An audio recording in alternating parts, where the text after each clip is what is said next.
England in the late 15th century, a land of rolling hills and quaint villages, yet beneath this serene landscape lay a nation in turmoil. A land exhausted by war, scarred by the relentless conflicts that had ravaged its fields and towns. The noble houses of York and Lancaster, locked in a bitter struggle for the throne, their banners flying high as they clashed in a series of brutal battles. This was the tumultuous world into which Henry Tudor was born, a world where his very existence was a beacon of hope for some and a threat to others. His claim to the throne was tenuous at best, his childhood fraught with peril as he was forced into hiding, constantly on the run from those who sought his life. Yet, destiny had great plans for this young man, plans that would see him rise from obscurity to the pinnacle of power. He would rise to become King Henry VII, the founder of the Tudor dynasty and one of England's most significant rulers, his coronation marking the dawn of a new era. Henry's story is not just about battles and politics, though these played a crucial role in his ascent. It is a tale of ambition, courage and cunning, a narrative woven with threads of strategic brilliance and unyielding resolve.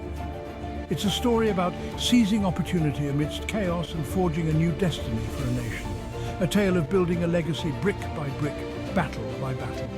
This is the story of how Henry, against all odds, overcame adversity to claim his birthright, facing down enemies and overcoming insurmountable obstacles. He brought an end to the devastating Wars of the Roses, his victory at the Battle of Bosworth sealing his fate and that of the nation. From the shadows of exile, he rose to become the most powerful man in England, his return marked by the jubilant cheers of his supporters. His journey was fraught with danger, betrayal and uncertainty, each step forward shadowed by the threat of treachery and the spectre of defeat.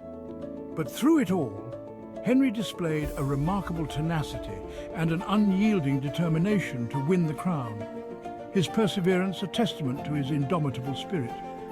His story is a testament to the power of human resilience and the allure of destiny, a narrative that continues to inspire to this day. Henry's reign marked a turning point in English history, his reforms laying the groundwork for a new era of stability and growth. He was not simply a warrior king. He was a shrewd politician and a ruthless pragmatist, understanding the delicate balance of power and the importance of diplomacy. He understood the need to heal the wounds of a divided nation and rebuild it from the ashes of war, his vision extending beyond the battlefield to the very heart of governance. His reforms laid the foundation for the Tudor Golden Age, a period of unprecedented prosperity and power for England, a legacy that would endure for generations. Born in 1457, Henry Tudor's early life was far from the luxurious upbringing expected of a royal. His father, Edmund Tudor, Earl of Richmond, died shortly before his birth. Henry, a Lancastrian by blood, became a pawn in the Game of Thrones. He spent his formative years in exile, far from the English court. His refuge was Brittany, a small but independent duchy across the English Channel. There, under the watchful eyes of Duke Francis II, Henry grew to manhood. He learned the art of diplomacy and war, keenly observing the political machinations of the time. His exile was not a time of idle waiting, but a crucible that forged his character. He experienced firsthand the precariousness of power and the fickle nature of alliances. The young Henry, surrounded by loyal followers, nurtured his claim to the throne, becoming a symbol of hope for the Lancastrian cause. Life in exile fueled Henry's ambition and instilled in him a deep understanding of the political landscape he was destined to inherit. The years spent in Brittany were not merely a period of waiting, but a crucial training ground for the future King of England. While Henry grew to manhood in exile, England was in turmoil. King Edward IV, a Yorkist, had seized the throne, but his hold on power was constantly challenged by the Lancastrian faction. The country was on a knife edge, teetering on the brink of another civil war. Edward's death in 1483 plunged the kingdom into chaos. His brother, Richard of Gloucester, usurped the throne from Edward's young sons, the princes in the Tower. This act of treachery sent shockwaves throughout the realm, uniting the Lancastrians and disaffected Yorkists in opposition to Richard III. It was in this atmosphere of fear and uncertainty that Henry Tudor saw his opportunity. With the Yorkist dynasty weakened by internal strife and the people yearning for a return to stability, Henry gathered his forces.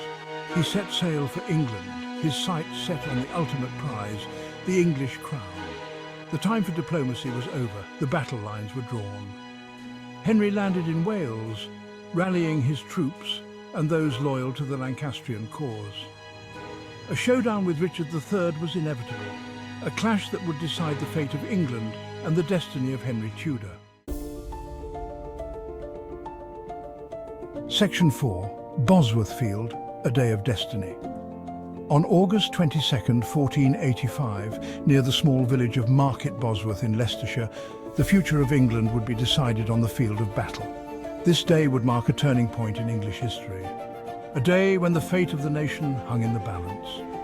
Richard III, a seasoned warrior, commanded a larger force. His experience in battle was unmatched, and his confidence in his military prowess was evident, as he led his men with determination and skill. But Henry, bolstered by his unwavering belief in his right to rule, was determined to fight for his destiny. Despite having a smaller army, his resolve and the loyalty of his followers gave him the strength to challenge Richard's claim to the throne. The Battle of Bosworth Field was a brutal, bloody affair. The clash of steel, the cries of the wounded, and the relentless struggle for dominance created a scene of chaos and carnage. Men clashed with swords, axes, and pikes, the air thick with the sounds of battle. The ground beneath them became slick with blood, and the cries of the dying echoed across the field. Richard III, a courageous warrior, fought with his customary valor. His presence on the battlefield was formidable, and his men drew strength from his fearless leadership. He led charges into the heart of Henry's army, desperate to crush the rebellion and secure his grip on the throne. His determination to maintain his crown drove him to take bold and risky actions. But the tide turned against Richard. The momentum of the battle shifted, and his forces began to falter under the relentless pressure from Henry's troops. The timely arrival of Lord Stanley and his forces, who switched sides to support Henry, swung the battle in the Tudors' favour. This unexpected betrayal was a decisive moment, tipping the scales against Richard. Richard, surrounded and outnumbered, fought with the courage of a cornered lion. His refusal to surrender, even in the face of overwhelming odds, was a testament to his indomitable spirit. He knew no fear, no surrender. His determination to fight to the very end was evident in every swing of his sword, every defiant stand against his enemies. He fell beneath a storm of blows, the last English king to die on the battlefield. His death marked the end of an era and the beginning of a new chapter in English history. With Richard III vanquished, the path to the throne lay open for Henry Tudor. His victory was not just a personal triumph, but a pivotal moment that would shape the future of the nation. He was crowned King Henry VII on the very spot where his enemy had fallen. This symbolic act underscored the dramatic shift in power and the dawn of a new era. The Wars of the Roses, which had ravaged England for decades, were finally over. The long and bloody conflict between the houses of Lancaster and York had come to an end. A new era had dawned for England, an era of Tudor rule. The reign of Henry VII would bring stability and usher in a period of significant change and development for the nation. Section 5. The Tudor dynasty is born.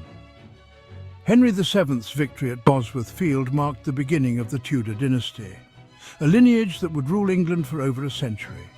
This battle was not just a mere skirmish, but a decisive moment that ended the Wars of the Roses, a series of civil wars for control of the throne of England.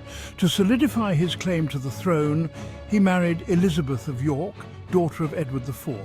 This marriage was more than a union of two individuals.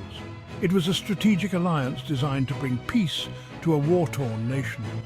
This strategic union helped to heal the rift between the Yorkist and Lancastrian factions. The merging of the Yorkist White Rose and the Lancastrian Red Rose into the Tudor Rose symbolised the end of the conflict and the beginning of a new era. However, Henry's hold on power was far from secure. The country was still rife with unrest and many doubted his legitimacy as king. He faced constant threats from Yorkist pretenders, each vying for the throne. These pretenders were often supported by foreign powers, making Henry's position even more precarious. He ruthlessly crushed rebellions, imprisoning or executing those who dared to challenge his authority. His methods were harsh but effective, ensuring that any dissent was swiftly dealt with. Henry was not a man to be trifled with. His stern demeanor and decisive actions made it clear that he would not tolerate any threats to his rule. He understood that power was a fickle mistress, and he would do whatever it took to keep it. His reign was characterized by a series of calculated moves designed to strengthen his position and secure his legacy. He established a network of spies and informants, rooting out dissent before it could fester into rebellion. This network allowed him to stay one step ahead of his enemies and maintain control over his kingdom. He was determined to secure his throne and establish a lasting dynasty. His vision extended beyond his own reign. He wanted to lay the foundation for future generations of Tudors. His early reign was marked by a delicate balancing act. He had to navigate the complex political landscape, balancing the interests of various factions while maintaining his own authority. He needed to consolidate his power, heal a divided nation, and restore its depleted coffers.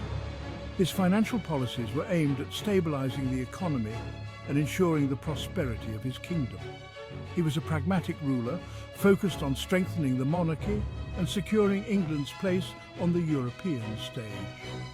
His efforts laid the groundwork for the future success of the Tudor dynasty, ensuring that his descendants would inherit a stable and prosperous kingdom.